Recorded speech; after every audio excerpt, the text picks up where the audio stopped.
नमस्कार, मैं स्वाति चौधरी आपका स्वागत करती हूं टेक्निया न्यूज़ में। आज के हमारे विशेष शो पर, जिसका नाम है स्पोर्ट्स तड़का, जिसमें हम बात करेंगे टेक्निया द्वारा आयोजित खेल कार्यक्रमों की, जिनमें स्टूडेंट्स ने बढ़ चढ़कर हिस्सा लिया और उनका रोमांच साफ दिखा। आइए देखते हैं इसी प्रस्तुति से कुछ मुख्य झलकियां।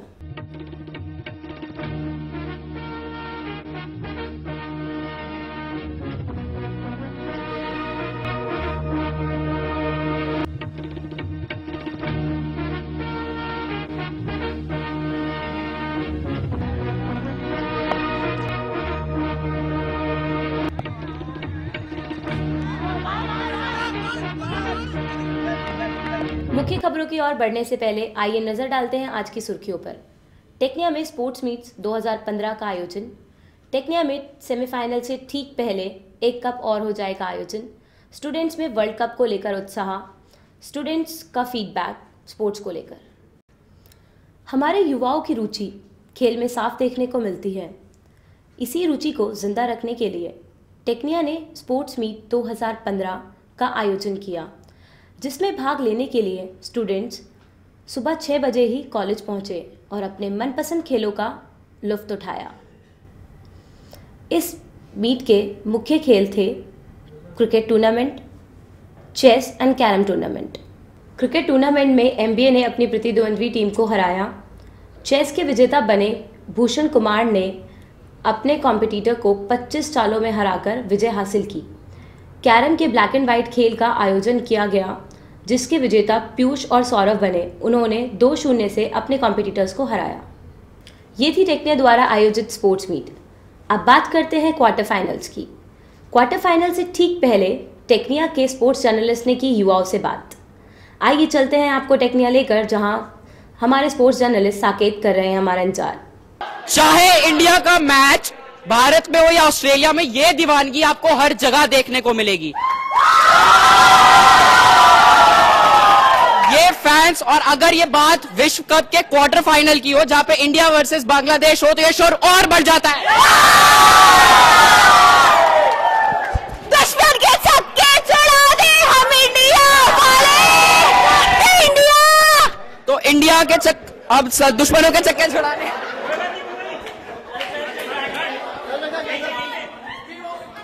दुश्मनों के चक्के छुड़ाने की बात हो रही है। तो यहाँ पे आप बताइए कौन जीतेगा? इंडिया जीत लेगी। बांग्लादेश की वजह से निकाल देंगे।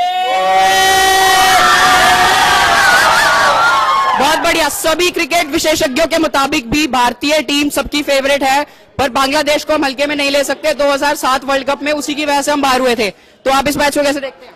इस मैच को हम ही जीतेंगे, कोई क्वेश्चन ही नहीं बनता। इंडिया ही जीतेगी और बांग्लादेश हारेगी। ये हमारा घमंड नहीं, हमारा जुनून है। तो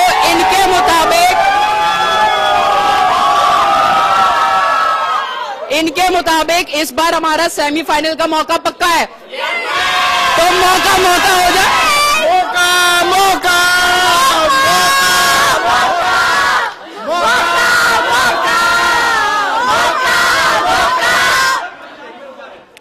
एक बात मैं किसी सीरियस बंदे से पूछना चाहूंगा कि हमारा टॉप ऑर्डर हमेशा से फेल रहा है, एक मैच को अगर छोड़ दे तो इसको आप कैसे देखते? क्या इस मैच में हमारा टॉप ऑर्डर फायर करेगा? टॉप ऑर्डर से मिडिल ऑर्डर सबके सब छक्के छुड़ाने वाले बांग्लादेश टीम के।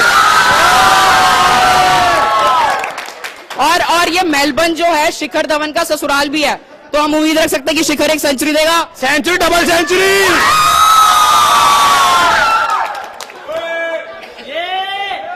तो आपने देखा मैच शुरू होने से पहले दर्शकों के बीच में जोश बहुत है, और इस वक्त हम टेक्निया के कैंपस में, मैं आपको बता दूं, ये सारे युवा बीजेएमसी के स्टूडेंट्स हैं और बहुत जोश है। तो एक बार फिर से इंडिया,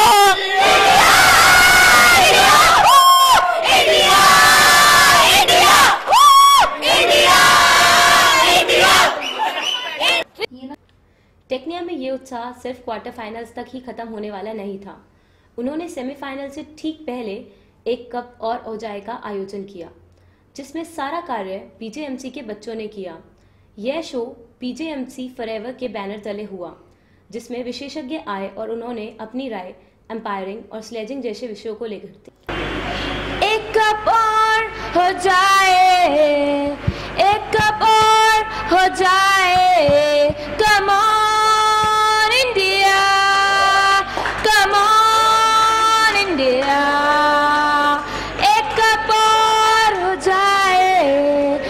हिस्ट्री को है हमें दोहराना, वो सारी कंट्रीज को है चौंकाना, है मारेंगे इतने हम छक्के चौके सब रह जाएंगे हक्के बक्के वो।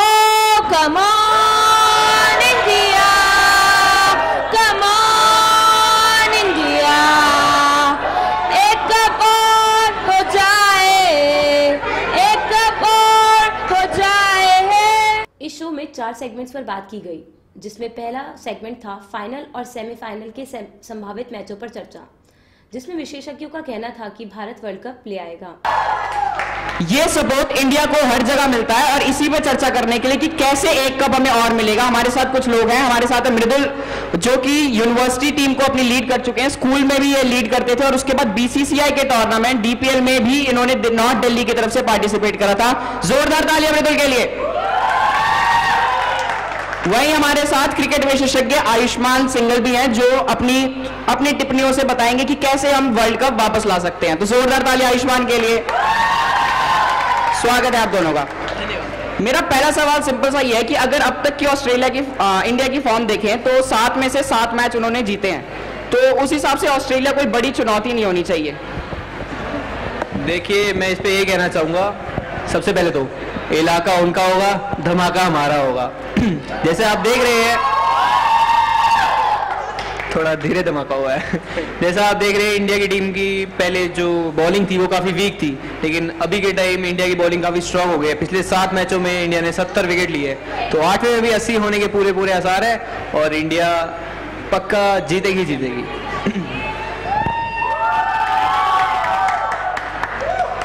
देखिए, मैं ये कहना चाहूँगा, एक बहुत ही शानदार मुकाबला होने जा रहा है, क्योंकि ऑस्ट्रेलिया के ग्राउंड पे सिडनी में इंडिया पहली बार खेलेगी, उनको होम ग्राउंड का अपना अंदाजा है। तो मुझे नहीं लगता अभी इंडिया की इतनी पक्की यूनिट है कि वो जीत पाएगी। तो मैं ये कहना चाहूँगा, इंडिया मतलब कि सिडनी में पहली बार उनको होम ग्राउंड का एडवांटेज होगा। बिल्कुल होम ग्राउंड का एडवांटेज होगा। मेरा यही सवाल है अगला कि जो पिच होगी वो पिच किस तरीके की होगी, कि या तो उसके ऊपर घास होगी स्विंग बॉलर्स को लेके, क्योंकि आप होम ग्राउंड पर अगर खेल रहे हैं तो ऑस्ट्रेलिया के पास ये एडवांटेज है कि वो अपने हिसाब से पिच डिजाइन करा सके। जहां तक मेरी रिसर्च है, पिच एकदम पाटा, एकदम फ्लैट विकेट है। स्पिनर्स को इंडिया के हालांकि मदद नहीं मिलेगी, लेकिन जो इंडिया के पेसर्स हैं, आप देखें मोहम्मद शमी, उमेश यादव और भुवनेश्वर कुमार की स्विंग को काफी मदद मिलेगी ऑस्ट्रेलिया के पिचेस पे, तो इंडिया को मदद मिलेगी और इंडिया जीत के आएगी वर्ल्ड कप।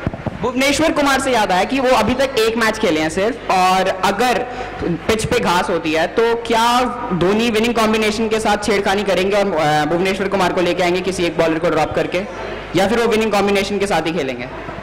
जहां तक मुझे लगता है धोनी एकदम सेफ खेलेंगे और विनिंग कॉम्बिनेशन चेंज नहीं करेंगे, क्योंकि जो पिछला प्लेइंग 11 इंडिया खेलती आ रही है 7 मैचों में, वो इस टाइम काफ़ी पीक पे है और वो काफ़ी फिट है।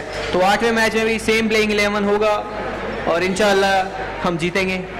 होम ग्राउंड का एडवांटेज पिच और ग्राउंड से मिल सकता है, पर जो ऑडियंस होती है और जो फैंस होते हैं वो हर बार ऑस्ट्रेलिया में भरपूर मात्रा में पहुंचते हैं इंडियन फैंस अपनी टीम को सपोर्ट करने।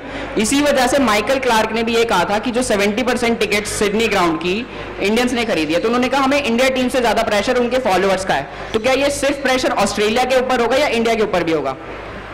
देखिए, मैं ये कहना चाहूँगा कि किसी भी चीज़ को जीतने के लिए मोटिवेशन की सबसे ज़्यादा ज़रूरत मानी जाती है, और प्रेशर शायद ऑस्ट्रेलिया के ऊपर ज़्यादा होगा, क्योंकि 70% टिकट जो है इंडिया ने खरीदी है और इंडिया फैंस वहाँ पर मौजूद है भारी मात्रा में, तो शायद मोटिवेशन के तौर पर इंडिया जीत सकती है। और मैं अपने एक कविता के तौर पर ये कहना चाहूँगा कि अभी सफ़र बाकी है, हमें तो मंजिल पर जाना है, अभी सफ़र बाकी है, हमें तो मंजिल पर जाना है, ऑस्ट्रेलिया हो या न्यूजीलैंड हमें सबको हराना है, और जब आएंगे भारत लौटकर वर्ल्ड कप को साथ लेकर ही आना है। क्या बात! तो मैं ये पूछना चाहूंगा कि क्या इतने आप अपने फैंस के बीच में खेल रहे होते हो, तो क्या सिर्फ प्रेशर ऑस्ट्रेलिया की टीम पे होगा कि इंडिया पे भी होगा? क्योंकि आपके ऊपर दबाव होता है कि इतने फैंस आपको फॉलो कर रहे हैं, तो दबाव कहीं ना कहीं होता है कि आपको अच्छा प्रदर्शन करना है, वो प्रेशर कहीं ना कहीं दबाव तो नहीं, हम उसे पॉजिटिव सेंस में लेते हैं। हमारे इतने जो दर्शक लोग आते हैं, हमें मतलब आप कह रहे हैं कि 70% लोग वहाँ पे इंडियंस हैं, तो हम इसे एक पॉजिटिव वे में देखेंगे कि लोग हमें इतना प्यार करते हैं, हमें आगे देखते हैं, हमारे सपोर्ट करते हैं, तो हमें उससे मोटिवेशन मिलती है और हम अच्छा खेलते हैं वहाँ पे। तो जीत के लिए एक मंत्र, जो क्रिकेट विशेषज्ञ और आपके पास इतना एक्सपीरियंस है, एक मंत्र कि हमें टॉस जीतकर पहले बॉलिंग करनी चाहिए या बैटिंग करनी चाहिए?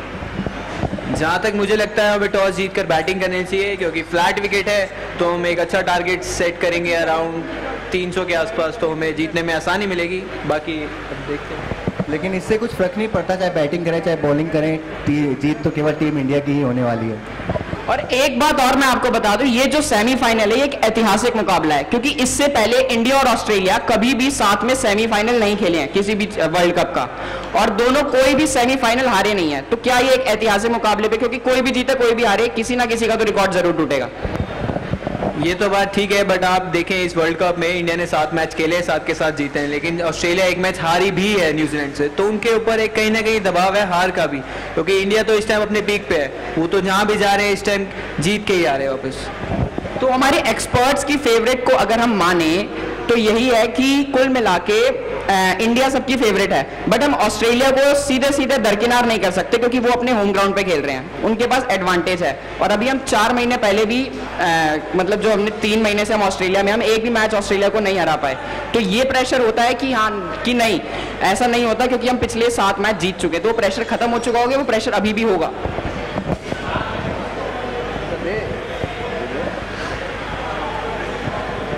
प्रेशर तो होता ही है हर एक टीम पे। अब इतना अच्छा दोनों, मतलब इंडिया नंबर 1 और ऑस्ट्रेलिया नंबर 2 पर है इस टाइम आईसीसी वनडे रैंकिंग में, तो प्रेशर तो दोनों टीम पर ही होगा।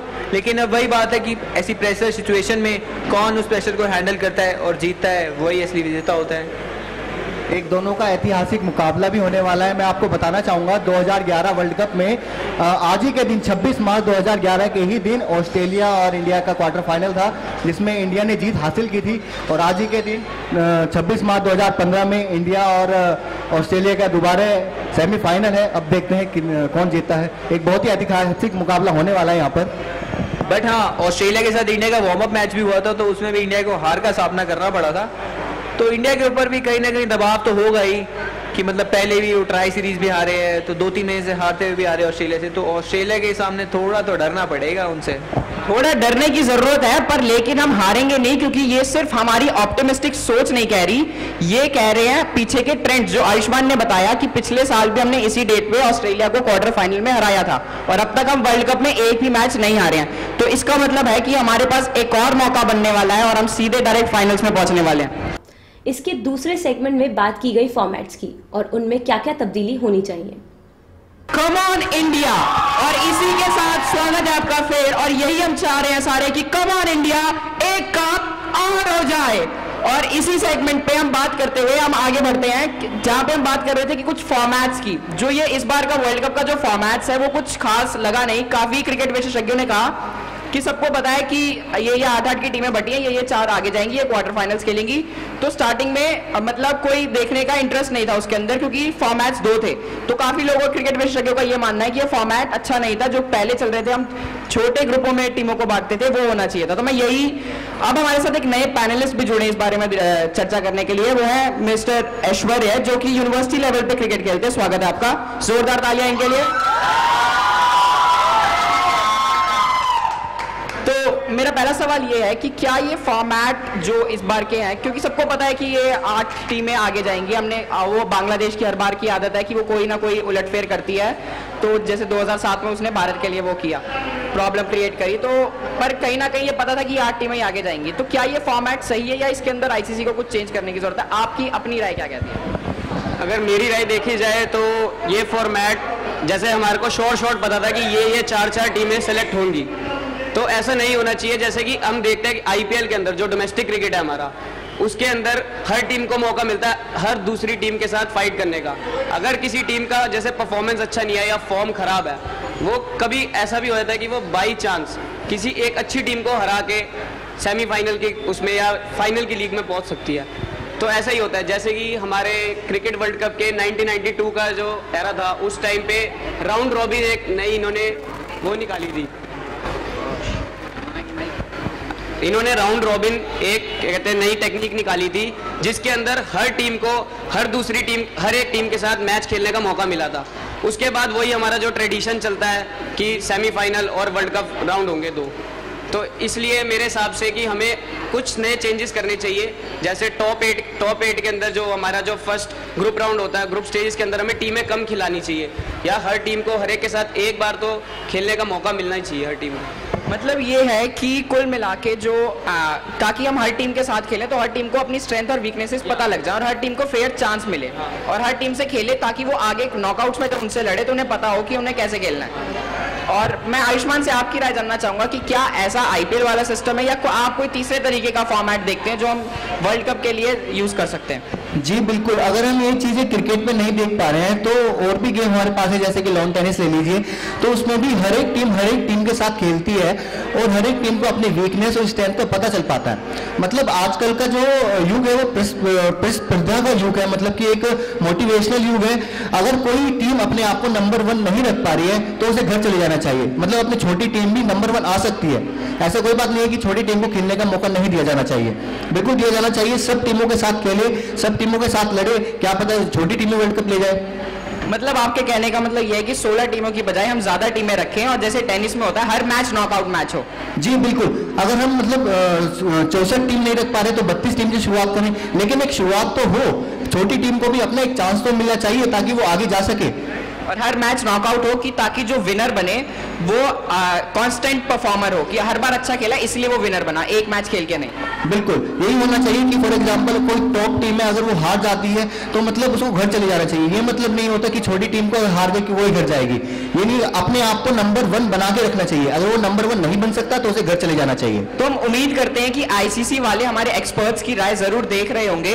और एक और बात है, अगर हम सेकंड सेमीफाइनल की बात कर रहे हैं तो फर्स्ट सेमीफाइनल नहीं भूल सकते जहां पे न्यूजीलैंड और साउथ अफ्रीका को हमेशा से ही चॉकर्स कहा गया है क्योंकि वो कभी भी फाइनल में पहुंच नहीं पाते। और अगर उनके लिए हम ये कहें कि उनको वो हर बार बारिश में डूब जाते हैं तो ये गलत नहीं होगा, क्योंकि 1992 के वर्ल्ड कप में भी उनको बारिश की वजह से बाहर जाना पड़ा था, जहां डकवर्थ लुईस मेथड की वजह से एक बॉल पे उनको 22 रन बनाए थे, जो कि प्रैक्टिकली पॉसिबल नहीं है।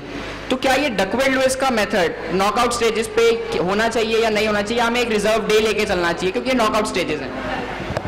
अगर मेरी माने तो एक डे रिजर्व करके चलना चाहिए, क्योंकि जो हमने हाल ही में आखिरी मैच देखा, हमारे पास इतना टाइम था कि हम 7 ओवर और खिला सकते थे क्रिकेटर्स को, क्योंकि अगर मैच जहां तक 8 बजे तक जा रहा है तो वो 10 बजे तक चलता, तो उसमें कोई दिक्कत नहीं थी। और जहां तक साउथ अफ्रीका की बात करें तो 1992 वर्ल्ड कप में भी उन्होंने बहुत ही बुरी हार का सामना किया था, जहां उन्हें डकवर्थ लुईस सिस्टम की वजह से एक बॉल पे 22 रन चाहिए थे इंग्लैंड के खिलाफ। तो मेरी राय में ये सिस्टम नहीं होना चाहिए। अगर नॉकआउट स्टेजेस में हो तो चलता है, बट सेमीफाइनल्स या फाइनल की लीग में ये नहीं होना चाहिए। अगर हमारे पास एक डे रिजर्व है तो हमें उसको यूज करना चाहिए, नहीं तो अगर हमारे पास टाइम पेंडिंग है तो हम उसको यूज करके हर टीम को पूरा खिला सकते हैं। मतलब हर टीम को फेयर चांस मिलना चाहिए। आपका क्या मानना है इसमें? बिल्कुल, मैं यही कहना चाहूंगा, हर टीम को एक फेयर चांस मिलना चाहिए, एक डे हमेशा रिजर्व रहना चाहिए कि फॉर एग्जांपल इसमें नॉकआउट की वजह से या फिर इसमें डकवर्थ लुईस की वजह से ये कोई प्रॉब्लम आ जाती है वेदर की वजह से, तो फिर एक डे रिजर्व, मतलब सेमीफाइनल इतना एक महत्वपूर्ण मैच वर्ल्ड कप का और उसमें साउथ अफ्रीका केवल डकवर्थ लुईस की वजह से हार जाती है तो ये तो बहुत गलत बात है। तो एक डे रिजर्व आईसीसी को करना चाहिए और प्लानिंग पहले से ही रख देनी चाहिए, क्योंकि पहले से पता होता है कि वेदर वगैरह के बारे में क्या होगा, तो एक डे मतलब सब कुछ प्लानिंग पहले से हो जानी चाहिए। ये बारिश साउथ अफ्रीका के लिए अनलकी हो सकती है, पर अगर आज के मैच में ये बारिश आती है तो इसका सीधा फायदा इंडिया को मिलेगा, क्योंकि वो ग्रुप स्टेज पे टॉप पर है और वो फाइनल में चली जाएगी। तो जिन्होंने भी नवरात्रों के व्रत रखे वो ये भी उम्मीद कर सकते हैं कि हम आज 2 लोटे इंद्रदेव को चढ़ा दें, वहां पे बारिश हो जाए और हम फाइनल में पहुंच जाए, जिससे हमारा मौका बन जाए। तो ये हर बार जो साउथ अफ्रीका के साथ होता है, इसके ऊपर आकृति ने कुछ तैयार किया हुआ है। आकृति के पास आपको लेके चलते हैं, आकृति कुछ बताएगी। ये आलम नहीं हारने का, ये मौसम है हराने का, बस क्रिकेट का एक समुंदर है हर जगह जीत मनाने का। ये मौसम है हराने का, मतलब साउथ अफ्रीका को जो हराता है वो मौसम ही हराता है हर बार, क्योंकि सेमीफाइनल में दोनों बार वो डकवर्थ लुईस मेथड से आ रहे। तो ये डकवर्थ लुईस कहीं ना कहीं चेंज होने की जरूरत है।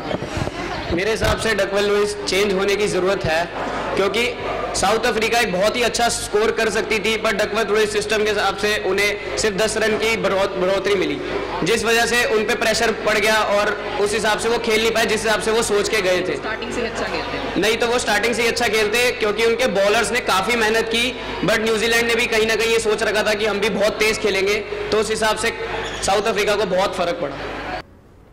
इस शो के तीसरे सेगमेंट में बात की गई एम्पायरिंग को लेकर और एम्पायर के बांग्लादेश डिसीजन को लेकर। अब इस अंपायर की उंगली पर भी उंगली उठने लगी है और चैंपियंस ऑफ चैंपियंस हम तब बनेंगे जब ये उंगली उठना बंद होगी। तो हम एक बार फिर से हाजिर हैं आपके शो में जिसका नाम है एक कप और हो जाए। और इस सेगमेंट में हम बात करेंगे कि वर्ल्ड कप में एक नई कंट्रोवर्सी आई इस बार कि अंपायर के फैसलों पर कई देशों ने आपत्ति जताई, जिसमें बांग्लादेश खुलकर सामने आया। उन्होंने वर्ल्ड कप के टेन्योर के टाइम ही आईसीसी के ऊपर आरोप लगाया कि ये गलत अंपायरिंग की वजह से बांग्लादेश मैच हारी है, क्योंकि ये नतीजे शायद कुछ और होते अगर अंपायरिंग सही होती। तो इस सेगमेंट पे हमारे साथ बात करने के लिए हैं mister Rahul Mittal and mister Thrissur Sharma, जो कि बात करेंगे एज अ क्रिकेट एक्सपर्ट और अंपायरिंग के सेगमेंट पे। तो एक बार जोरदार तालियां। तो सर, मेरा पहला सवाल ये है कि क्या बांग्लादेश का ये जो इन्होंने आवाज उठाई है आईसीसी के विरोध में डायरेक्ट क्लियरली, तो क्या ये बिल्कुल सही है कि क्योंकि एक मैच चल रहा है, आप सबसे पहले अपनी बात अपने फोरम में रखिए, उसके बाद आके आप पब्लिक में आके बोलिए। उन्होंने डायरेक्ट पब्लिक में उठाई, क्या ये सही है? पब्लिक में उठाना कोई गलत बात नहीं है, लेकिन ये बांग्लादेश हारा है, ठीक है। अगर 1 या 2 रन से आता कोई क्लोज मैच होता तब तो हम कह सकते थे कि बांग्लादेश को कुछ नुकसान हुआ है, लेकिन 100 रन से ऊपर से हारा है। 100 रन से ऊपर हारने पर ये कोई ऐसा कोई उनका बैट्समैन भी नहीं खेल रहा था जो कि इस फॉर्म में हो कि वो उसको मैच जिता दे। तो इतना ज़्यादा इशू बनाना ठीक नहीं है। सर, मैं आपसे पूछना चाहूंगा कि आप इस मुद्दे को कैसे देखते हैं कि हाँ, आवाज उठानी ठीक थी क्योंकि उसी समय उठाओ तो उसका असर ज्यादा पड़ता है, पर क्या पहले पब्लिक अपने फोरम में बोलना ठीक नहीं था डायरेक्ट पब्लिक में आके? देखिए, जहाँ तक ये बात है कि किसी को क्रिटिसाइज़ करने की बात, it is a freedom of expression for all. उन्होंने लगा कि हमारे मैच के दौरान एम्पायरिंग में कुछ गलत डिसीजन हुए हैं तो उन्होंने उसको एक्सप्रेस किया। मैं नहीं मानता कि इसमें कुछ गलत है, क्योंकि expression of feeling is allowed in to a game. और आफ्टर ऑल हम इसको इतना सीरियस इशू ना बनाते हुए इसको एक गेम के पहलू से देखें कि हाँ, हम किसी मुद्दे पर अपनी सहमति और किसी मुद्दे पर अपनी असहमति जता सकते हैं। और ठीक इसी बात पर बांग्लादेश की टीम ने हारने के बाद ये डिसीजन दिया, या फिर एक निष्कर्ष पर पहुंचे कि हम आज हारने का कारण ये रहा कि अंपायरिंग के कुछ डिसीजन जो है वो गलत हुए। ठीक, लेकिन ठीक है, वो कह सकते हैं, उनको राइट है, उसकी राइट को कोई छीन नहीं सकता। और एक स्पोर्ट्स स्पिरिट उनको कहने का राइट है, और बिल्कुल इसमें कोई गलत बात नहीं है, वो कह सकते हैं। आपने कहा कि इसकी टाइमिंग ठीक नहीं थी। उनका मानना है कि हाँ, ये एक फ्रीडम ऑफ स्पीच है, एक्सप्रेशन है, आप कभी भी एक्सप्रेस करो।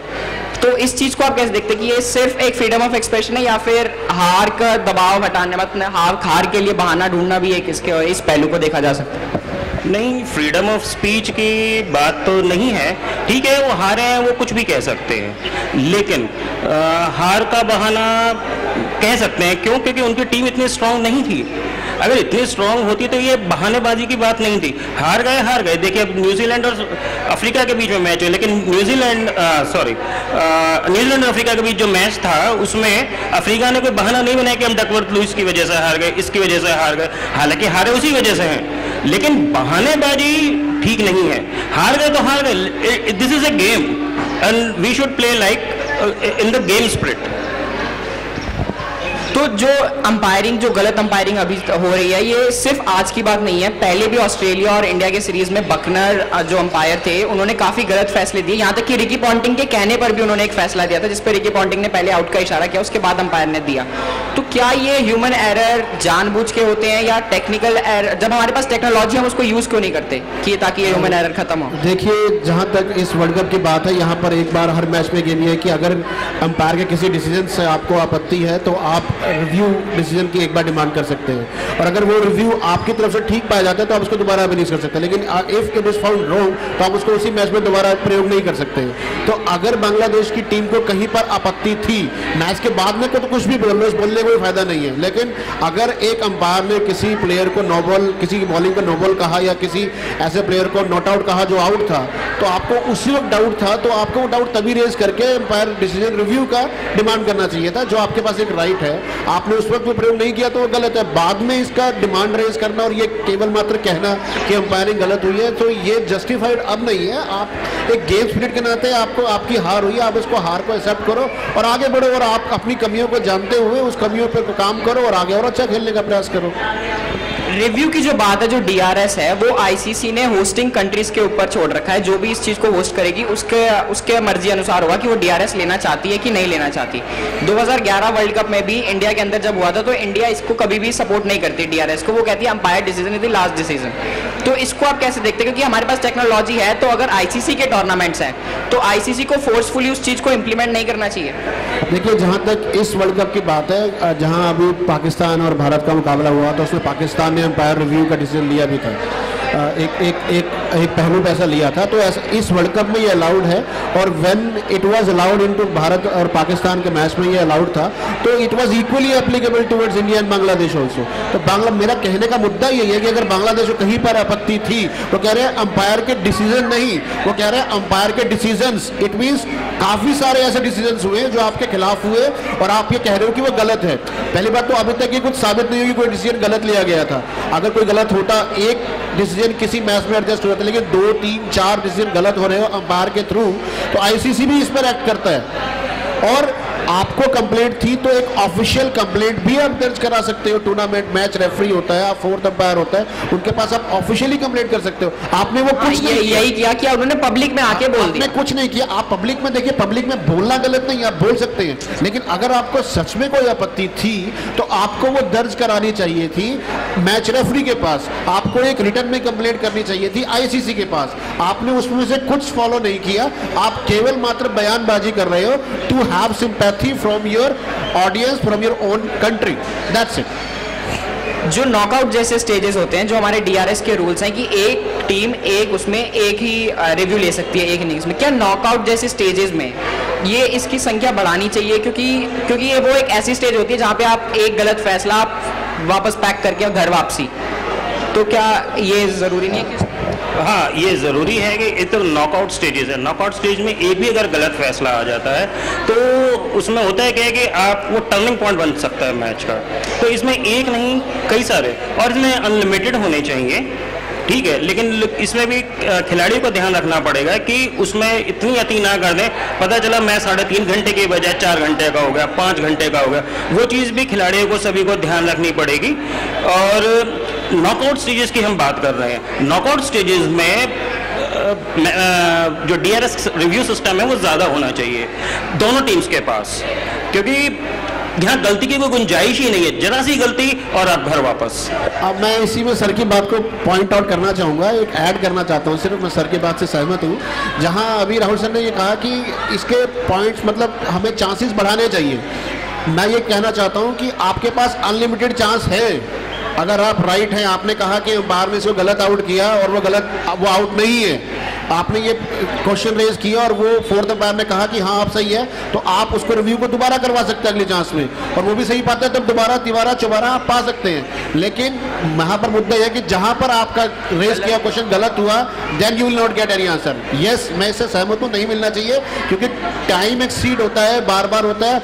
इट मीन्स अगर हम बार बार क्वेश्चन रेज कर रहे हैं तो इसका मतलब फिर अंपायर को खड़ा करने की जरूरत ही नहीं है, आपने बार बार रिव्यू करना है, और इससे अंपायर भी अनॉयड हो सकता है। तो अंपायर की जो एक बायसनेस है वो अनबायस्ड ही रहना चाहिए। इससे अंपायर के अंदर एक बायसनेस की फीलिंग आ सकती है कि ये बंदे बार बार मेरे पे पॉइंट आउट कर रहे हैं, बार बार they are raising finger at my decisions, तो इससे डिसीजंस मेकिंग प्रोसेस इफेक्ट हो सकता है। तो इसमें लिमिटेड ही रहना जो चाहिए। DRS है वो होस्टिंग कंट्री का राइट होता है कि वो लेना चाहे या ना लेना चाहे, बट ICC जैसे टूर्नामेंट में ICC को इसको फोर्सफुली मतलब इंप्लीमेंट कराना चाहिए, क्योंकि इंडिया ने नहीं करा था 2011 वर्ल्ड कप में जब इंडिया में होस्ट किया था। तो इसको इंप्लीमेंट ICC को शायद मेरे को ऐसा लगता है कि फोर्सफुली इंप्लीमेंट कराना चाहिए, क्योंकि आपके पास टेक्नोलॉजी है और उससे किसी का फायदा होता है तो यूज करने में क्या जाए। बिल्कुल, क्योंकि ICC का टूर्नामेंट है तो उसे करना ही चाहिए। यहाँ होस्ट कोई भी कंट्री के ऊपर से नहीं छोड़ना चाहिए, क्योंकि यहाँ टेक्नोलॉजी जब हमारे पास है तो हम उसे यूज करें। जब टेक्नोलॉजी अगर तो हमें ज़रूरत नहीं थी कि चलो ठीक जैसे भी जो एम्पायर डिसीजन दे रहा है वो जाने दीजिए, लेकिन जब टेक्नोलॉजी हमारे पास है तो हम उसे यूज़ क्यों ना करें। और जरा से भी कहीं कोई संशय हो, एम्पायर खुद ही थर्ड एम्पायर के पास भी जाते हैं। और थोड़ा सा नॉकआउट सीरीज की जब हम बात करते हैं तो नॉकआउट सीरीज में और ज़्यादा जाना चाहिए, जरा से भी संशय पर तुरंत जाना चाहिए। फोर्थ सेगमेंट में बात की गई स्लेजिंग को लेकर, जिसमें खिलाड़ियों की अलग अलग प्रतिक्रियाओं को लेकर चर्चा की गई। किस्सों से बात, अब हम किस की बात करेंगे? ये वो किस नहीं है जो विराट कोहली सेंचुरी के बाद अनुष्का शर्मा को देता है। ये वो किस्से हैं जिसको हम प्यार से नटखट वाले स्लेजिंग किसेस बोलते हैं। तो इन स्लेजिंग किसेस के बारे में हम बात करेंगे, जिस मुद्दे पे बात करने के लिए हमारे साथ इस देश के युवा हैं जो अच्छे खासे क्रिकेट एक्सपीरियंस के साथ यहाँ पे हैं। मृदुल अरोड़ा वापस आ चुके हैं हमारे साथ, जो डीपीएल खेल चुके हैं बीसीसीआई की तरफ से, स्टेट लेवल पे खेल चुके हैं पुनीत, और यूनिवर्सिटी चैंपियन ध्रुव सेठ। जोरदार तालियां। तो जो हमारी इंडिया की अब की टीम है वो बहुत युवा जोश वाली है, तो वो जवाब देना भी जानती है। और इंडिया हर बार जो है मतलब जो ऑस्ट्रेलिया हर बार है स्लेजिंग को एक मेन पैतरा बनाता है कि हर बार प्रोवोक करने की कोशिश करता है। तो इंडिया इस चीज को कैसे देखते हैं आप? जी, ऑस्ट्रेलिया की हमेशा से ही स्ट्रेटजी रही है स्लेजिंग का बेसिकली एक मीनिंग होता है अब्यूजिंग अदर्स और प्रोवोकिंग अदर्स। तो एक स्ट्रेटजी होती है उनकी, माइंड गेम होती है कि हम सामने वाले को अगर भड़का देंगे तो हाइपर होके टेक डिसीजन ले लेगा या जल्दी कुछ क्विक डिसीजन ले लेगा या जल्दी रिएक्ट करेगा। बट इंडिया ऐसा करता नहीं है। हाँ, इंडिया में एग्रेसिव प्लेयर्स हैं लाइक विराट कोहली, बट हमारे जो कैप्टन है महेंद्र सिंह धोनी वो एकदम कूल माइंडेड पर्सन है, वो सब कुछ संभाल लेते हैं और अपनी गेम पे ध्यान देते हैं। मैं पुनीत से पूछना चाहूंगा कि क्या अब ऑस्ट्रेलिया को इस बात का ध्यान रखना चाहिए कि ये पुरानी वाली इंडिया टीम नहीं है, ये जवाब देना जानती है। हाँ जी, जैसा हम सबको पता है कि जो 2011 की वर्ल्ड कप टीम थी हमारे इंडिया की, उसमें ज़्यादा एक्सपीरियंस प्लेयर थे, बट इस बार की जो टीम है सारे यंगस्टर्स प्लेयर हैं। तो हमें ये भी देखा गया इन पिछले 7 मैचेस में कि इंडिया ने सबको बॉल आउट किया है। 70 की 70 विकेट्स इंडिया ने चटकाई हैं। तो इस बार ऑस्ट्रेलिया को ज़्यादा दबाव में रहेगी अगेंस्ट इंडिया। मैं मृदुल से पूछना चाहूंगा कि आप इस स्लेजिंग वाले चीज को कैसे देखते हैं? इस बात को ना भूलिए कि 70% जो ऑडियंस है वो इंडिया सपोर्टर है। जी देखिए, ऑस्ट्रेलियंस जो हैं उनके तो खून में स्लेजिंग करना, वो तो चलते हुए भी सड़क पे ही स्लेजिंग ही करते होंगे, मुझे तो ऐसा लगता है। लेकिन हाँ, बात ये है अगर उनकी स्लेजिंग की, तो अगर उन्होंने हल्की सी भी स्लेजिंग की तो वहाँ पे तो सिर्फ 11 बंदे वो खिलाड़ी करेंगे ऑस्ट्रेलिया की स्लेजिंग। लेकिन जो इंडिया के 70% दर्शक वहाँ बैठे होंगे, फिर उनकी स्लेजिंग से उन्हें कौन बचाएगा? ये बात बहुत बड़ी बात है कि इंडिया के साथ 70% ऑडियंस का भी सपोर्ट होगा। तो स्लेजिंग करने से पहले ऑस्ट्रेलिया को सोचना होगा कि वो क्या और किससे करे।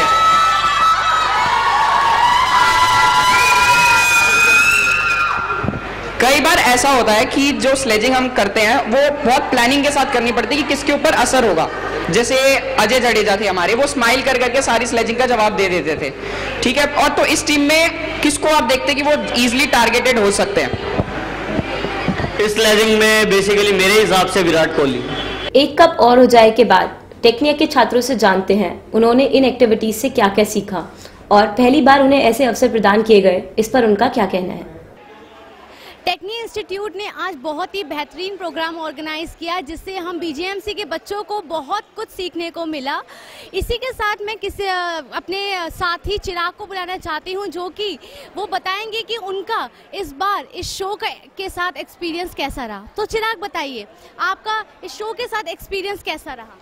हमारे को पहली बार प्रैक्टिकल एक्सपोजर मिला। अभी तक 2 साल में हमें कभी प्रैक्टिकल एक्सपोजर नहीं मिला, लेकिन आज हमें लगा कि हमें पूरा प्रैक्टिकल एक्सपोजर मिला है हमें, और ये बहुत अच्छा रहा। हमने कैमरा फेस करना भी सीखा इससे, और हम सब में कॉन्फिडेंस आया कि हमें कैमरा फेस कैसे करना है और बिना डरे हमें कैसे कैमरा फेस करना है। मेरे को तो बहुत ही अच्छा एक्सपोजर मिला, पर्सनल एक्सपीरियंस बहुत ज़्यादा अच्छा था। और राहुल सर बहुत सपोर्टिव है, हमारे बाकी टीचर्स भी बहुत सपोर्टिव है, तो बहुत मज़ा आया। और एज अ टीम हम सब ने काम करा, कैसे कोऑर्डिनेट करते हैं, सबसे मेन बात ये होती है। तो I guess we are hoping for the best. In fact अभी तो थोड़ी बहुत कमियां रह गई होंगी, will try to cover it late in the next event. और आगे ऐसे इवेंट्स आते हैं, बस हमें ऐसे एक्सपोजर मिलता है। बहुत ज़्यादा मेहनत करी है हमने, और ऑब्वियसली बहुत ज़्यादा कॉन्फिडेंस भी आया है हमारे में, क्योंकि हमने जाना है कि पीछे कैसे काम होता है। स्क्रीन पे तो सब करते हैं मेहनत, लेकिन पीछे काम सब बच्चे कैसे करते हैं वो भी जानने को मौका मिला, और कॉन्फिडेंस भी बढ़ा है, तो बहुत अच्छा लगा हमें काम करने में। अब वक्त आ गया है आपसे अलविदा लेने का। अगले हफ्ते मुलाकात होगी आपके अपने शो स्पोर्ट्स तड़का पर, ओनली ऑन टेक्निया न्यूज़।